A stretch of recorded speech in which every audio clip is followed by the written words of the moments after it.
Supreme court మాజీ న్యాయమూర్తి సంతోష్ హెగ్డే, కేజ్రీవాల్, అరవింద్ కేజ్రీవాల్, అన్నా హజారే వీళ్ళు అవినీతి నిర్మూలన భారతదేశాన్ని తయారు చేద్దామని కంకణం కట్టుకొని చాలా చాలా కార్యక్రమాలు చేస్తే అందులో నుంచి అరవింద్ కేజ్రీవాల్ ఆమ్ ఆద్మీ పార్టీ అని ఒక పార్టీ స్థాపించాడు, గెలిచాడు, సీఎం కూడా అయ్యాడు. అండ్ ఆయన అప్పుడు పార్టీ పెట్టినప్పుడు సంతోష్ హెగ్డే దాన్ని వ్యతిరేకించాడు. స్వయంగా వాళ్ళ ఇంటికి వెళ్ళి సంతోష్ హెగ్డే నేను కొత్త పార్టీ పెట్టాను కదా, నువ్వు నా దాంట్లో జాయిన్ అవుతావా అని అడిగితే నో, నేను జాయిన్ అవ్వను, ఎందుకంటే రాజకీయాలకి మన సిద్ధాంతాలకి వ్యతిరేకం కాబట్టి ఐ కాంట్ జాయిన్ అని చెప్పేసి. సరే ఏదోలాగా కేజ్రీవాల్ ముఖ్యమంత్రి అయ్యాడు, కొన్నేళ్ళు పాలించాడు, మళ్ళీ గెలిచాడు.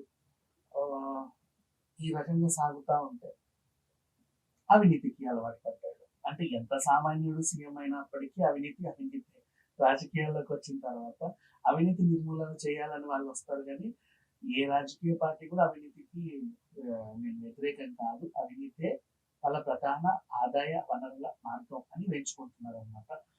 ఇకపోతే కేసీఆర్ కవిత వెళ్ళి ఆయన్ని పాడు చేశారు. బాబు నువ్వు ఏదో సామాన్యుడు సీఎం అయ్యావు, మంచిగా మద్యం అమ్ముకోవచ్చు, చూడు నీ షాపులు ఎంత చిన్నగా ఉన్నాయో, మా దగ్గర పెద్ద మాల్స్ ఉంటాయో, నీకు ఆ లిక్కర్ పాలసీ ఒకటి తీసుకురా, పెద్ద మాల్స్ పెడదాం, రాత్రి 3 గంటల వరకు మంద అమ్ముకుందాం, ఇష్టం ఉన్న రేటుకి అమ్మేద్దాం, మస్తు ఆదాయం వస్తుంది, చూడు 5 ఏళ్లలో నువ్వేమైపోతావు అని చెప్పి పాపం కకృతి పడి ఆయన లిక్కర్ పాలసీ తెచ్చాడు.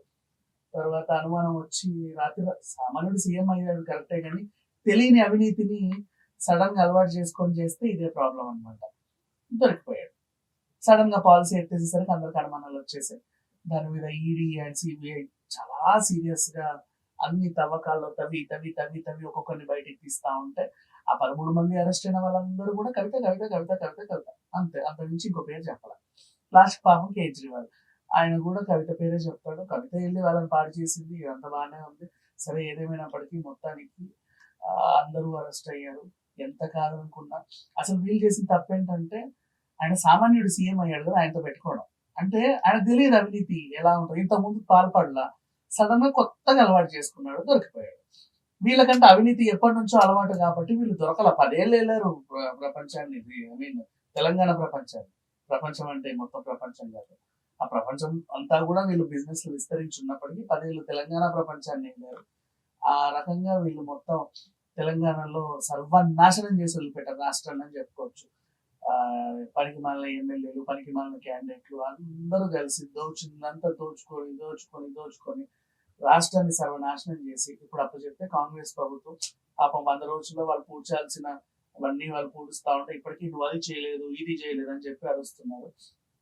సరే వాళ్ళ విషయం మనకెందుకులే, ఎలాగో చావని.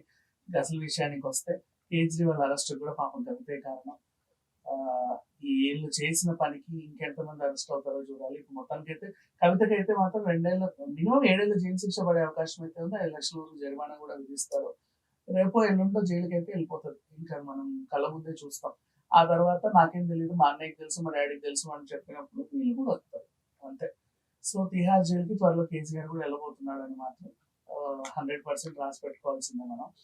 వీళ్ళ అవినీతులన్నీ బయటపడుతున్నాయి. ఇది ఒకటే కాదు, ఇక రేపు ఎలాంటి సంస్థని విచారణలో జరిపినా కూడా వీళ్ళ అవినీతి బయటపడుతుంది. ఇంకా బోల్డ్ అని చేశారు, అన్ని కూడా బయటకు వస్తాయి. అండ్ కవితను మాత్రం వదిలే ప్రసక్తి అయితే లేదు. ఇప్పుడు ప్రెసెంట్ ఆవిడకైతే బెయిల్ కూడా రాదు, బెయిల్ కూడా నిరాకరించింది. అండ్ కేజ్రీవాల్ గారు ఏం చెప్తారో చూద్దాం. చరిత్రలో అరెస్ట్ అయిన తొలి ముఖ్యమంత్రిగా రికార్డుకి ఎక్కారు ఈ సామాన్య ముఖ్యమంత్రి, సామాన్యుడిగా వచ్చినటువంటి ముఖ్యమంత్రి. సరే చూద్దాం ఈ కేసు ఇంకెంత ముందుకు వెళ్తుంది. Thank you so much.